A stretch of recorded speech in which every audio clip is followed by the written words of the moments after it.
The elevator to the 54th floor felt like a slow climb to Judgment Day.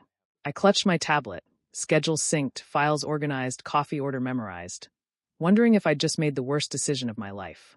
The view through the glass walls was breathtaking, souls spreading beneath me in glittering sprawl. But it felt more like a cage than a kingdom. Everything was too high, too cold, too silent. The doors opened with a whisper of expensive machinery. Floor 54, Executive Suite. Hyuntech Industries. Kong Hyunwoo's domain. I stepped into a corridor of marble and glass where my footsteps echoed too loudly. A woman in a perfect gray suit rushed past, then stopped, turning back to look at me with something like pity. "You're the new PA?" "Lee Jae-min," I said, offering my brightest smile. "Starting today." She didn't smile back. "How long do you think you'll last?" "I'm sorry. The last one made it 6 hours. The one before that, 3 days. Before that." She shook her head. "He doesn't speak. At all. Just stares at you until you want to crawl into the floor. Good luck." She walked away before I could respond. My palms started to sweat. But I'd come too far to turn back now. I needed this job. Needed the salary, the experience, the chance to prove that a working-class Omega could survive in this world of glass towers and alpha executives. The corner office loomed ahead. Walls of windows, a door that probably cost more than my entire year's rent. Through the glass, I could see him. Kong Hyunwoo. My new boss. He sat behind a desk the size of a small car, fingers flying over a keyboard, 3 monitors glowing before him. Dark hair, sharp suit, shoulders that carried the weight of a billion-won empire. He didn't look up, didn't acknowledge my approach. The entire floor could have exploded, and I don't think he would have noticed. I knocked. Nothing. Knocked again. Still nothing. Screw it. I opened the door. The typing stopped. For one heartbeat, the only sound was the hum of computers and my own pulse thundering in my ears. Then slowly, so slowly it felt deliberate, he looked up. And I forgot how to breathe. He was beautiful. Devastatingly, impossibly beautiful in that way that made you understand why people wrote poetry about angles of jaw and darkness of eyes. But it was his expression that stopped me cold. Not angry. Not welcoming. Just empty. Like looking at a frozen lake. You could see the surface, but had no idea what lay beneath. Our eyes met. He raised 2 fingers. Not a greeting. A gesture. Curt. Dismissive. I realized what it meant. Put the coffee down. Get out. But I didn't move. Instead, I smiled, bright and probably too eager, and said, "Good morning, Mr. Kong. I'm Lee Jae-min, your new personal assistant. I know you have a reputation for silence, and that's fine. I talk enough for both of us. I brought your coffee. Extra hot, no sugar, exactly as specified. Your 9 o'clock meeting is in 43 minutes, which gives us just enough time for me to reorganize this desk because, no offense, sir, this filing system is absolute chaos. We have 17 unread emails marked urgent, 3 of which actually are urgent, and..." His fingers had stopped moving. For the first time since I entered, he was completely still. I took a breath and kept going. And I know exactly how to fix all of it. So where would you like me to start? Silence. The kind that pressed against your ears and made you want to fill it with more words. But I'd said my piece.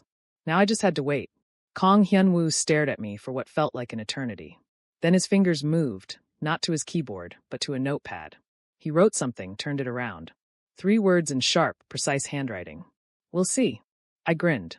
"Yes, sir. We absolutely will."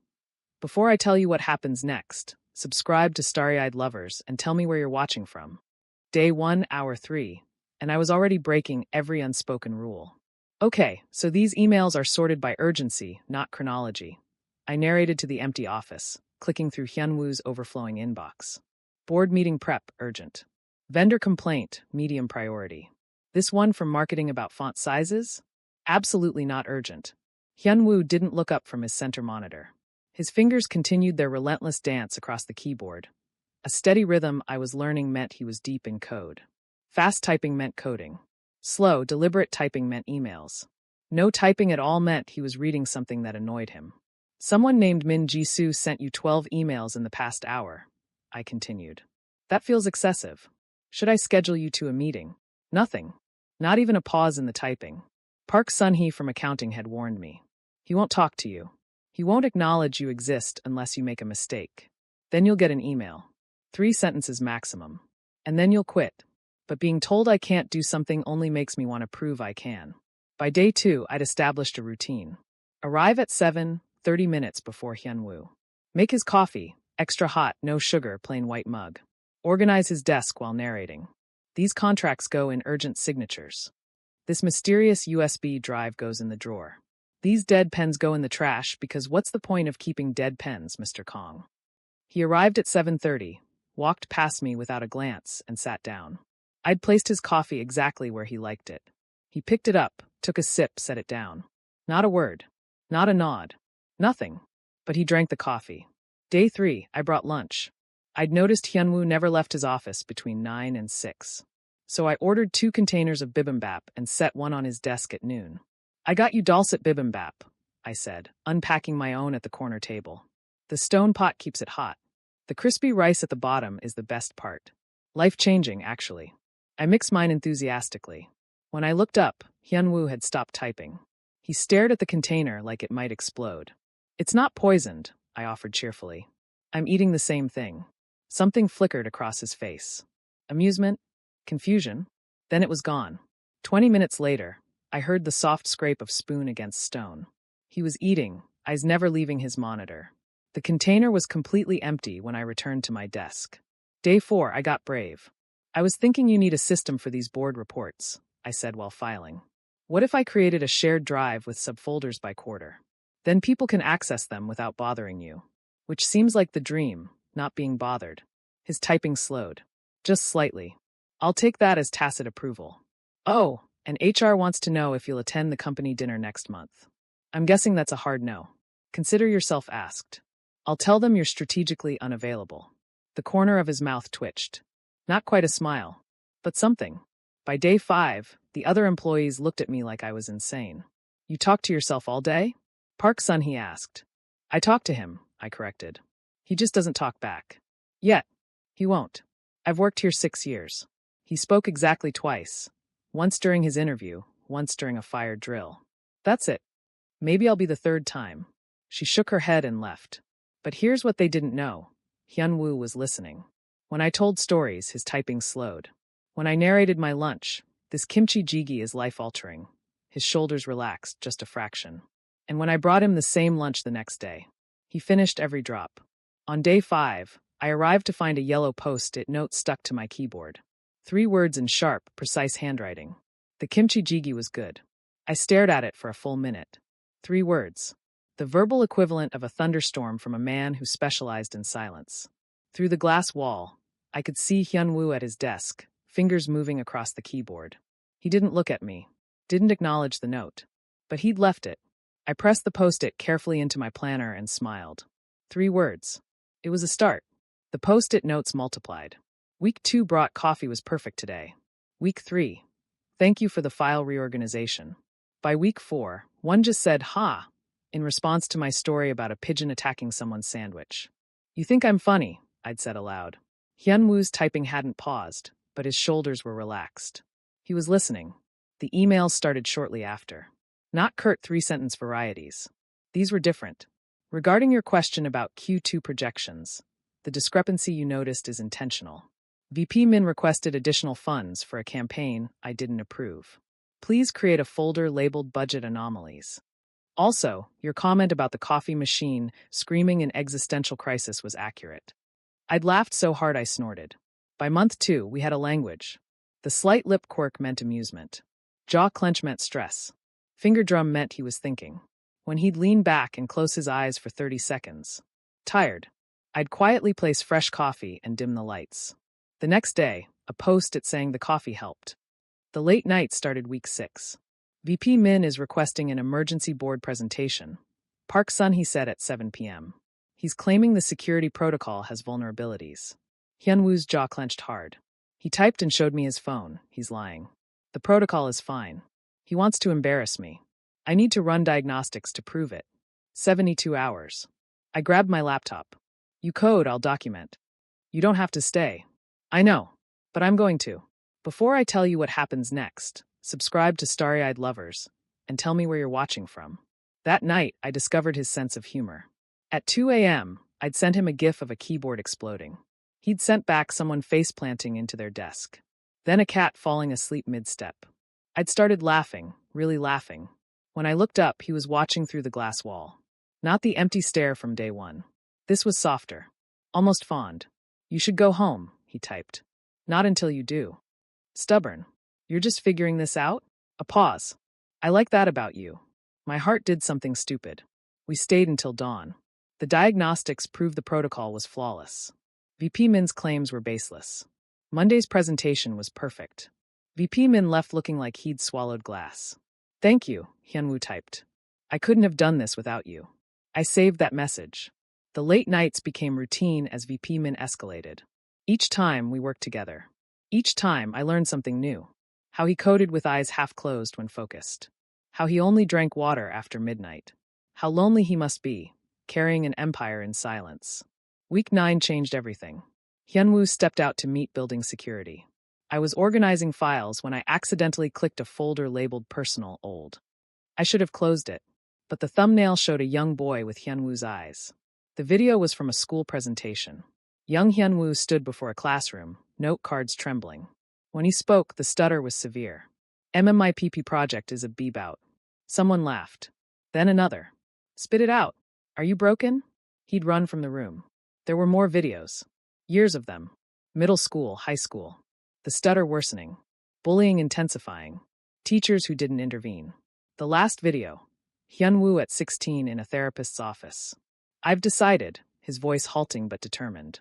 I'm not going to speak in anymore. If I don't speak, they can't make fun of how I speak. Hyunwoo, that's not a solution. It's my solution. I'm done being their J-joke. The video ended. I sat frozen, tears streaming. All this time, I'd been filling his silence with noise, never realizing the silence was armor born from years of cruelty. What are you doing? I spun. Hyunwoo stood in the doorway, face bloodless. His eyes went to the screen, to his younger self. Every wall I'd spent 2 months dismantling, back up instantly. His expression went cold, empty, exactly like day one. He crossed to his desk, typed 2 words, turned the monitor. Leave. Now. Hyunwoo, I'm sorry, I didn't mean. His hand slashed through the air. Stop. He pointed at the door. Please. He turned his back. Completely. A dismissal so absolute it felt like a physical blow. I left. I'd learned his language over 2 months. Every micro-expression, every gesture. But I'd never seen this one. Until I reached the elevator, until the doors started closing, I didn't recognize what I'd seen before he'd turned away. Not anger. Devastation. The silence was different now. Before, it had been companionable. Now it was a wall of ice, and I was on the wrong side. Day 1, Hyunwoo didn't come to the office. Day 2, he arrived before me. When I walked in, he turned his chair so his back faced me. I'd tried. Mr. Kong, His hand shot up. Stop. I left his coffee anyway. Black. Extra hot. No sugar. He never touched it. Day 3, I broke. I called his voicemail. Hyunwoo, please. I know I violated your privacy. But what I saw doesn't change anything. It makes you braver. Stronger. Please. Talk to me. He never called back. But he listened to the message 7 times. Never deleted it. I left 3 more over the next days. Each one desperate. All listened to. None deleted. The office felt arctic. VP Min looked pleased, which made my stomach turn. Whatever was happening between us was weakening us. On the 3rd night, 11:47 p.m., my phone exploded with notifications. Emergency board meeting. Midnight. VP Min had filed complaints, negligence, security breaches, financial mismanagement, calling for Hyunwoo's immediate removal. The takeover. Timed perfectly for when we were fractured. I drove without thinking. The 54th floor blazed with light. Hyunwoo stood at the windows, silhouetted against Seoul's nightscape. We have 72 hours, I said. VP Min filed tonight. Emergency board vote Monday noon. We need evidence. He turned slowly. Eyes red. Why are you here? Appeared on his phone. Because you need help. You betrayed my trust. The words hit like a slap. But I deserve them. I know. I'm sorry. But right now, VP Min is trying to destroy everything you've built. So hate me if you want. But let me help you win this first. He stared, then nodded once. We worked in silence. Hour 12, I ordered food. Hour 24, coffee. Hour 36, I found it. Emails from VP Min discussing removing Kong before he discovers the offshore accounts. Evidence of embezzlement. Hyunwoo actually smiled. Grim, but real. Hour 45, we had everything. Documentation, evidence, a presentation that would destroy VP Min. Hour 50, I found Hyunwoo with his head in his hands, shoulders shaking. Crying. Silently. I dropped to my knees beside his chair. Hyunwoo. His hands covered his face. I'm sorry, I whispered. I saw those videos and all I wanted was to protect that kid. Protect you. You were never broken. Never the joke. You were brilliant and brave. His hands dropped. His eyes met mine, red-rimmed and devastated and raw. And then he spoke. You. His voice was rusty, hesitant, but beautiful. You make the silence bearable. I stopped breathing. Before you, he continued, each word careful. It was just empty. But you fill it. With words and stories and stupid jokes about pigeons. And I was so angry. Not because you saw. Because you saw and you stayed. I would never run. Everyone runs. Everyone always runs. I'm not everyone. No. His expression softened. You're really not. The space between us felt electric. I was still on my knees. He was leaning down. Jae-min, he whispered, my name perfect in his voice. Yeah, I'm going to kiss you now. I closed the distance. The kiss was desperate and tender. His hands cupped my face, trembling. I gripped his shirt, pulling him closer, pouring 2 months of longing and 3 days of agony into this moment. When we broke apart, gasping, his forehead rested against mine. Your voice, I whispered. It's beautiful. He laughed, actually laughed. It's broken. It's perfect. You're perfect. We stayed like that until sunrise painted the office gold. We should finish the slides, Hyunwoo said, voice stronger now. We should. Neither of us moved. Jaemin. Yeah. Thank you. For staying. For fighting. For making the silence full instead of empty. I kissed him again, softer. Always. Monday noon, we walked into the boardroom together. VP Min's smug expression faltered. The presentation was flawless. Every claim demolished. Every accusation disproven. Evidence of VP Min's embezzlement? Incontrovertible. By 12:47, VP Min was being escorted out by security. By 1 o'clock, unanimous confidence in CEO Kang Hyunwoo. We'd won. Both battles. In the elevator down, Hyunwoo's hand found mine. He didn't speak. Didn't need to. I'd learned his language. And now he was learning to speak mine. We tried to be careful. The first week after the kiss, we maintained perfect professionalism during office hours. But at 6:01 p.m., when the last employee left, the door would lock. And Hyunwoo would cross to where I sat and kiss me like he'd been starving for it. Missed you, he'd murmur, voice growing stronger each time he used it. I was literally 15 feet away. Too far. Week 2 brought actual dates. Restaurants an hour outside Seoul where nobody knew the Ice King CEO. Corner booths where he'd tell me things. About being 7 and realizing his words came out wrong. About therapy that helped, then didn't. About the decision at 16 to just stop. I thought silence would protect me, he said, fingers tracing patterns on my hand. It did. But it also isolated me. Until you refused to let me hide. I'm annoying like that. He smiled, the real kind. You're perfect like that. I told him my stories too. Growing up poor with my grandmother. Being an omega in a world that assumed that meant weak, less. Fighting through university on scholarships while working 3 jobs. The constant whispers. He's only here because of quotas. Omegas don't belong in business. They were wrong, Hyunwoo said fiercely. You're the smartest person I know. The bravest. I'd kissed him to shut him up. Week 3, we got sloppy. Late, nearly midnight. We'd been celebrating with takeout. Hyunwoo laughed at something I said, a real laugh, loud and unguarded. He'd pulled me into his lap and kissed me. We'd lost track of time, lost track of everything. The camera flash through the window was blinding. By morning, we were everywhere. Ice King CEO's secret romance. Hyuntech scandal. CEO dating his assistant. Who is Lee Jae-min? My phone wouldn't stop ringing. Reporters camped outside my apartment. Hyunwoo called an all-staff meeting. Typed on the projected screen. My personal life is not up for discussion. Anyone who harasses Jae-min will be terminated. Get back to work. It didn't help. The board called an emergency meeting. Hyunwoo's mother demanded a private audience. This ends now, she said, not to me, to Hyunwoo. Whatever this is, it ends. You're making a fool of yourself. Of this family. Hyunwoo pulled out his phone, typed. No. Excuse me? No, he said aloud, voice stronger now. I won't end it. I won't pretend he doesn't matter. I won't go back to being alone. His mother went white. You're speaking. What did you do to him? She turned on me. He loved me, I said quietly. I loved him back. Love. She spat it like poison. You're an opportunist. You want his money. I want him. Just him. You're an omega. You'll end up pregnant and trap him. Mother. Hyunwoo's voice cut like a blade. Leave. Now. Don't come back until you can speak to him with respect. She left. But the damage was done. The board meeting was worse. Accusations of impropriety. Workplace harassment. Suggestions I'd seduced my way into my position. We're calling a vote of confidence, one board member said. Perhaps it's time for new leadership. I watched Hyunwoo's face go blank. The wall's going up again. I couldn't let that happen. No, I said, standing.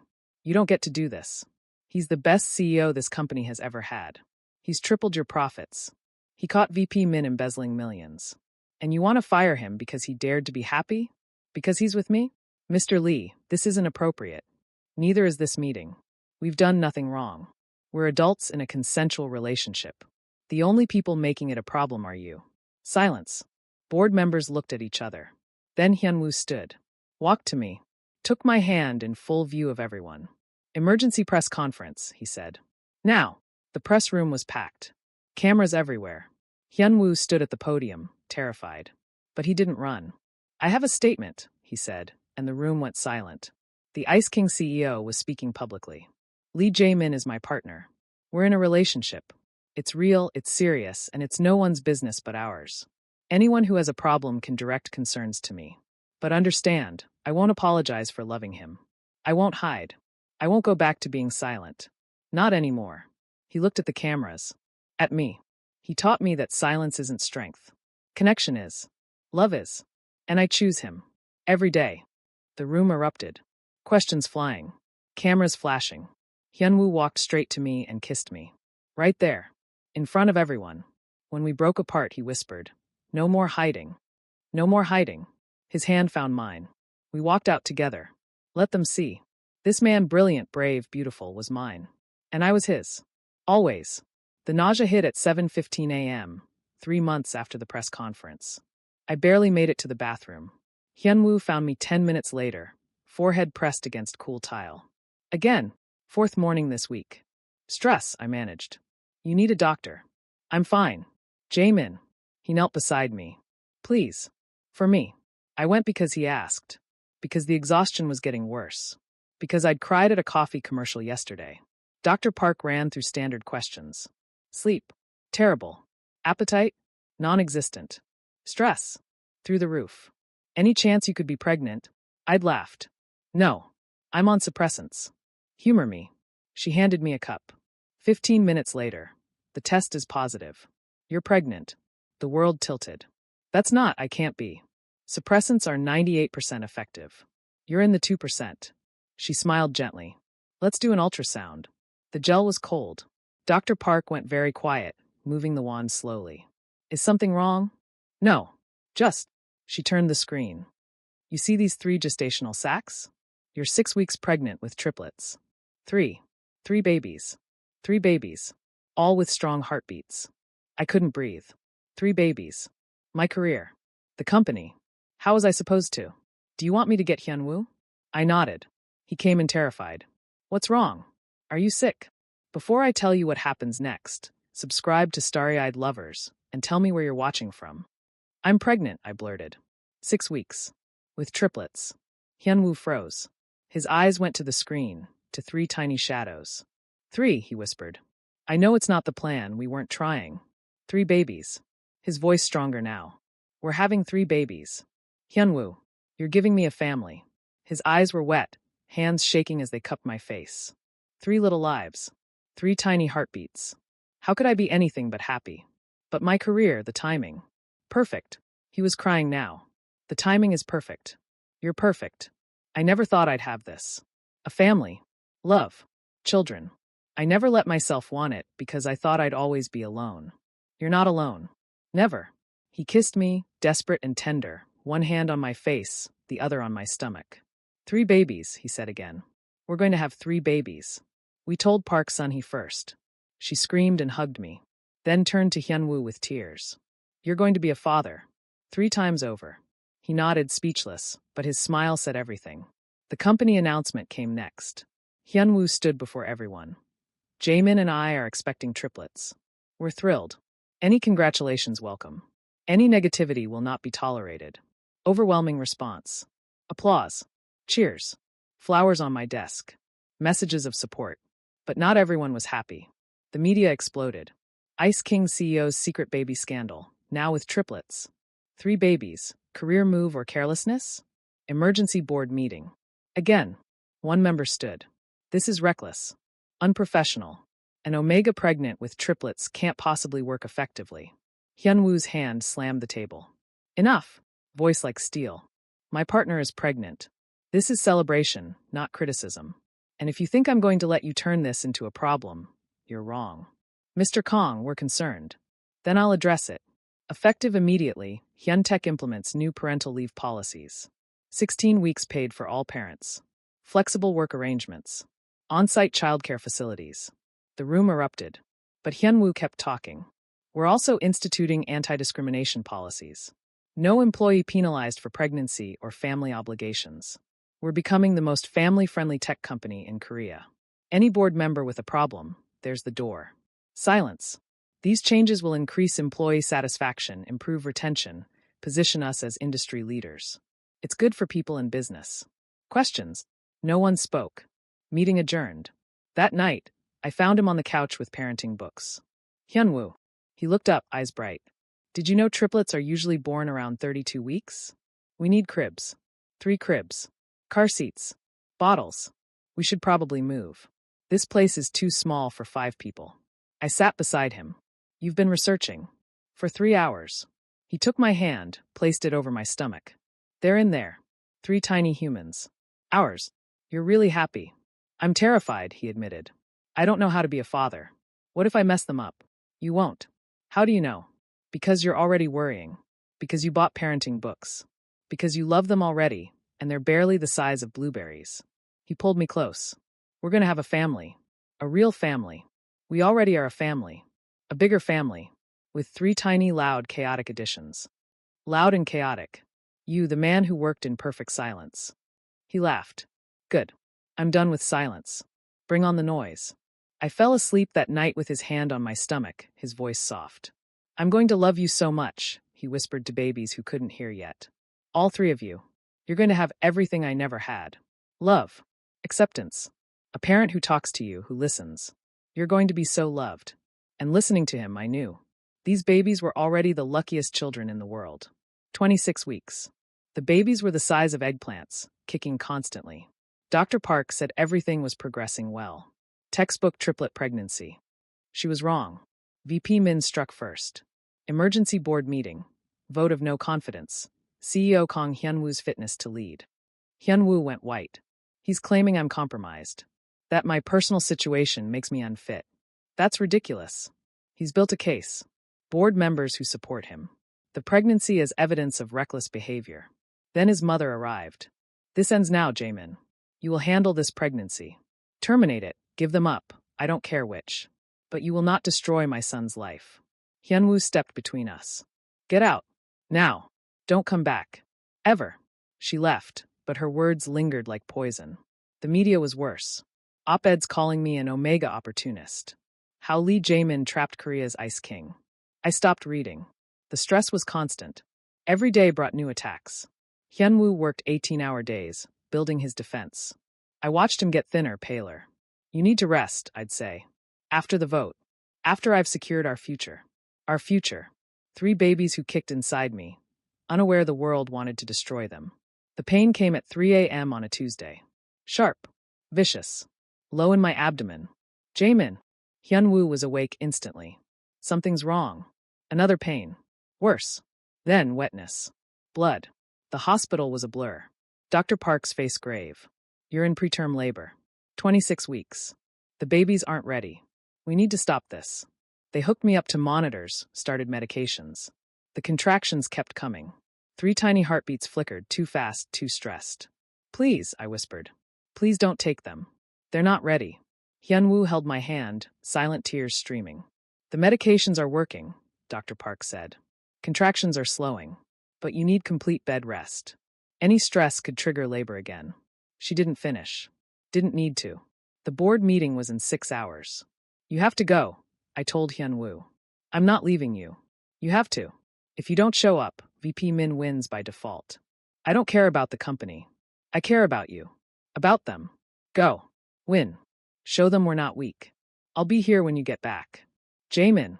Be the father our children deserve, someone who doesn't back down. He kissed me, desperate and fierce, then left. Park Sun-hee arrived. I'm not leaving you alone. Tell me if anything changes. At 9:47, my phone buzzed. A message from the boardroom. He's speaking. Really speaking. They sent a recording. Hyun-woo's voice, stronger than ever. VP Min claims I'm compromised. Let me address that directly. 6 months ago, I was alone. Silent. I'd convinced myself isolation was strength. I was wrong. Lee Jae-min taught me that. He refused to accept my silence. He filled the emptiness with life. My eyes streamed. VP Min calls my relationship a compromise. I call it completion. Before Jae-min, I was half a person. Now I'm whole. Before, I worked for profit. Now I work for something real. A family. Children who will inherit the world we're building. His voice grew fiercer. VP Min has been embezzling for 3 years. I have documentation. Bank records. Offshore accounts. 12 million won stolen. And he questions my fitness to lead? I have plans for Hyuntech's next 5 years. AI security expansion. International partnerships. Projected growth of 300%. I've tripled your investments. Made you all wealthy. But more than that, I've made this company human. Family-friendly policies others are copying. Anti-discrimination measures. We've cut turnover by 60%. That's not compromise. That's evolution. A pause. I am not compromised. I am complete. Fire me if you want. But you'll lose the best thing that happened to this company. A CEO who finally understands what matters. Not profit alone, but people. Family. Building something that lasts. Right now, my partner is in the hospital fighting to keep our children safe. He's 26 weeks pregnant with triplets. Every moment I'm here, I'm not with him. But he told me to fight. To show you that love doesn't make you vulnerable. It makes you stronger. So vote. But know this, you're not just losing a CEO. You're losing someone who learned what leadership actually means. Leading with heart. Not just head. The recording ended. I was sobbing. An hour later, Hyun-woo walked in. The vote was unanimous. VP Min is out. I'm staying. You did it. We did it. Hand gentle on my stomach. How are they? Stable. Waiting for their APA. He pressed his forehead to mine. I'm not going anywhere. That speech was true. Every word. On the monitors, 3 heartbeats flickered steady and strong. We'd survived. Together. 8 weeks in a hospital bed. 8 weeks of monitoring, medications, and mounting anxiety. The contractions had stopped, but Dr. Park's orders were clear. Complete bed rest. Hyun-woo never left. He set up his laptop, turned my hospital room into his office. Code on one monitor, my vitals on another. His left hand on the keyboard, his right holding mine. You should go to the office, I'd say. I am at the office. Hyun-woo, this is where I need to be. Park Sun-hee brought files. Video conferences happened from my bedside. The company ran smoothly. Turned out, a CEO could lead from anywhere. At 30 weeks, his mother came. She stood at the foot of my bed, silent. Then her eyes went to Hyun-woo, to the way he sat beside me, protective, to the laptop on his knee, to the dark circles under his eyes from refusing to sleep anywhere but the hospital chair. You're really not leaving him, she said quietly. Never. She sat. Her hands trembled as she reached for mine. I was wrong. About everything. About you. I thought I was protecting my son. I thought love made you weak. But watching you too. Her voice broke. Love made him strong. Made him whole. I almost destroyed that because I was afraid. Tears spilled. I'm so sorry, Jaemin. For what I said. For what I demanded. I was cruel. You were scared, I said quietly. Watching your son change and not understanding why. I understand now. He's happy. Truly happy. She looked at Hyun-woo. I'm sorry. To both of you. If you'll let me, I'd like to be better. To be the mother and grandmother you deserve. Hyun-woo's voice was soft. Stay. Meet your grandchildren. She stayed. Brought books. Sat with us. Slowly rebuilt what she'd broken. At 34 weeks, everything changed. Dr. Park's expression was serious. Your blood pressure is rising. The baby's growth has plateaued. We need to deliver them. Tomorrow. Tomorrow. 24 hours. That night, Hyunwoo climbed into the narrow hospital bed beside me. Against policy. Neither of us cared. His hands spread across my stomach. 3 distinct bulges. They kicked against his palm. Tomorrow, I whispered. They'll be here. We'll meet them. Finally. I'm terrified. Me too. His voice steady despite the words. But we can do this. How do you know? Because we've survived everything else. VP Min. The media. Preterm labor. If we can get through all that, we can handle 3 tiny humans. I laughed watery. 3 tiny humans who are going to cry and need constant feeding. And we'll figure it out. Together. He pressed his lips to my temple. I promise. We'll be okay. All 5 of us. What if I'm not a good parent? Impossible. You're already worried about it. That's all they need. Parents who love them and try. One baby kicked hard under his hand. He laughed. I think that was agreement. Or protest at being squished. Probably protest. They're cramped in there. We lay in dim light, feeling them move. Stealing these last quiet moments. Tomorrow, the calm would shatter. Tomorrow, our family of 2 would become 5. But tonight, we had peace. I love you, he whispered. I love you too. No matter what happens tomorrow, we'll handle it. Together. Together. The babies moved between us. 3 lives waiting to be born. 3 miracles we'd fought for. Tomorrow, we'd meet them. Tonight, we held each other and waited for dawn. The operating room was cold. Too bright. Antiseptic and fear. I lay strapped to the table, blue curtain blocking my view. The anesthesiologist had numbed me, but I could feel pressure, tugging. I can't do this, I whispered. Yes, you can. Hyunwoo's face appeared above mine. You're the bravest person I know. I'm terrified. Me too. But we're together, remember? His hand found mine. I'm right here. Dr. Park's voice. Starting now. Hyunwoo started talking. Constant, steady. You're so brave. So strong. I love you so much. 3 babies, Jaemin. We're about to meet them. Pressure. Pulling. Then a cry. Thin, angry. Baby A is out. It's a boy. I sobbed. Hyunwoo pressed his forehead to mine, tears falling. A boy. We have a son. Another cry. Baby B, another boy. 2 sons, Hyunwoo choked. 2 boys. More pressure. Then the third cry. Baby C is a girl. A daughter. Hyunwoo was fully crying. 2 boys and a girl. They're here. 3 distinct cries. 3 voices we'd know anywhere now. Minjun, Taeyong, and Haewon, Hyunwoo said. Bright beginnings, sun, and graceful garden. Dr. Park appeared. They're small, Minjun 4 pounds 2 ounces, Taeyong 315, Haewon 312. But breathing on their own. Strong heartbeats. They'll need NICU care, but they're fighters. They brought them over, one by one. Minjun's serious face, fists clenched. Taeyong, already squirming. Haewon, peaceful. Hi, I whispered. I'm your daddy. This is your Appa. We love you. Then they were gone to the NICU. The first 2 weeks were hell. NICU was monitors and wires. Our babies, tiny, fragile, lay in incubators. Feeding tubes. Heart monitors. Every beep sent my heart racing. We lived at the hospital. Sleeping in chairs. Learning to change tiny diapers, feed through tubes, celebrating every ounce gained. But there was wonder. Hyunwoo singing lullabies, rusty and off-key but full of love. Old Korean songs. Different ones for each baby. Minjun liked slow melodies. He'd calm instantly. Taeyong preferred upbeat songs. He'd kick and wiggle. Haewon fell asleep to anything. At 3 weeks, Minjun grabbed Hyunwoo's finger. Just wrapped his fist around it and held on. Hyunwoo broke down, crying as our son gripped his finger. He's so small, Hyunwoo whispered. But so strong. Like his Appa. I want to give them everything I never had. I want them to know they're loved. Every single day. They will. You haven't stopped talking to them since they were born. True. The silent CEO was gone. In his place, constant narration. Okay, Minjun, changing your diaper now. I know it's cold. We'll be quick. At 6 weeks, Dr. Park gave the word. They could come home. The penthouse had transformed. My mother-in-law had overseen everything. Minimalist space gone. In its place, 3 cribs, changing station, toys scattered, baby-proofing everywhere. It's chaos, Hyunwoo said. It's perfect. First night home was terrifying. 3 babies, different schedules. Minjun woke at midnight. Taeyong at 2 a.m. Haewon at 3 a.m. We moved like zombies, passing babies, heating bottles, changing diapers, praying for sleep. At 4 a.m., I found Hyunwoo on the nursery floor, all three babies in bouncy seats around him. He was reading a book about the moon, doing different voices. Hyunwoo, they're not even looking. But they're listening. Look, he was right. All three quiet, eyes tracking his voice. Minjun's hand waved.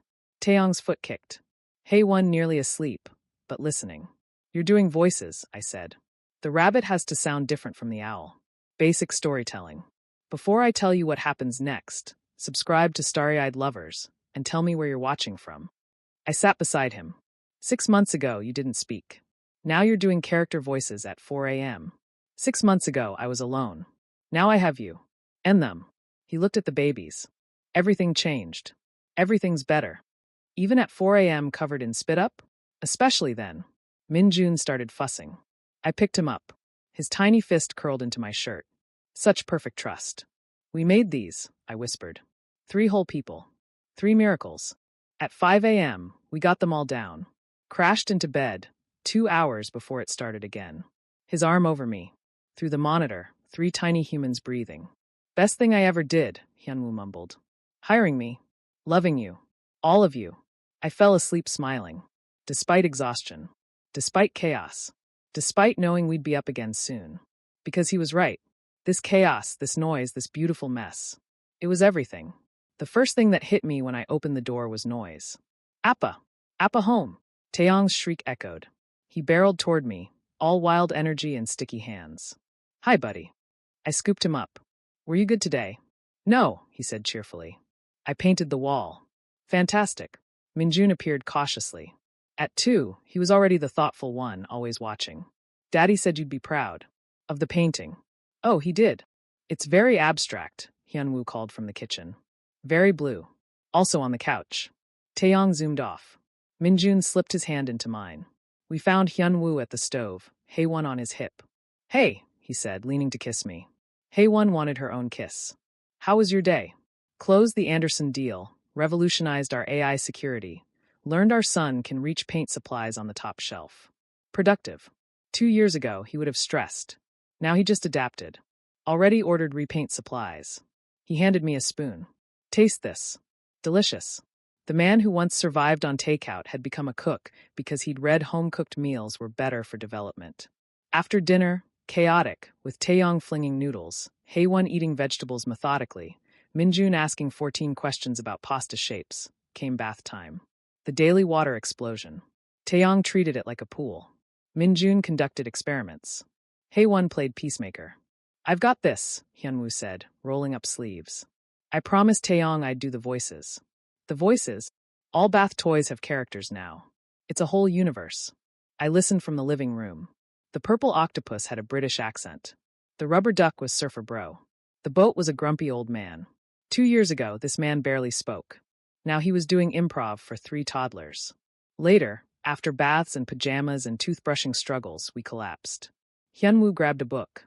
The same one requested every night for a month. All 3 piled on him. Minjun in his lap. Taeyong across his legs. Haewon against his side. He read with different voices, sound effects, dramatic pauses. They hung on every word. Watching him, I felt overwhelmingly grateful. What are you thinking? He asked. That I love you. That this is everything. Even with blue paint? Especially with blue paint. The kids started yawning. We got them to separate cribs. They lasted 30 minutes before we heard small feet. Bad dream, Minjun whispered. Missed you, Taeyong added. Lonely, Haewon said. We looked at each other. Come on, Hyunwoo said, and they climbed into our bed. Minjun curled against me. Taeyong sprawled across us. Haewon tucked against Hyunwoo's shoulder. The books say. The books can wait. His hand found mine across the children. This matters more. We lay in darkness, listening to 3 sets of tiny breathing. I never knew, Hyunwoo said quietly. I spent years thinking silence made me strong. But this, he gestured at the chaos. This noise, this mess, this beautiful chaos, this is what strength actually sounds like. You're a good father. I do cartoon voices at 3 a.m. and let them paint walls blue. Exactly. A good father. We did okay, didn't we? Better than okay. Look at them. 3 small miracles, breathing softly, trusting us completely. Minjun thoughtful. Taeyong wild. Haewon peaceful. Each perfectly themselves. You broke my silence, Hyunwoo said. Changed everything. No, I corrected. I didn't break anything. I just helped you remember your voice was always there, waiting for the right reason to speak. You matter. They matter. I know. And we're not going anywhere. Promise. Always. Taeyong snored. Minjun's hand curled into my shirt. Haewon sighed contentedly. 2 years ago, we were two people in a silent office. Now we were five, loud, messy, perfectly imperfect. The story began with silence. With a man who'd learned to protect himself by never speaking. With a chatty Omega who refused to accept that silence. It ended with words. But not just any words. I love you, said freely. Appa and Daddy, shouted with joy. Stories in silly voices. Explanations of engineering to toddlers. Off-key lullabies at 3 a.m. The introvert alpha who'd hidden behind silence had learned. Love isn't loud or quiet. It's not about volume. It's about being present. Showing up. Choosing connection over isolation. Chaos over perfection. Messy reality over polished pretense. It's about coming home to sticky hands and blue walls and children who think you hung the moon. It's everything. And as we lay there, hands clasped across our sleeping children, I knew. We'd found it. All of it. Together.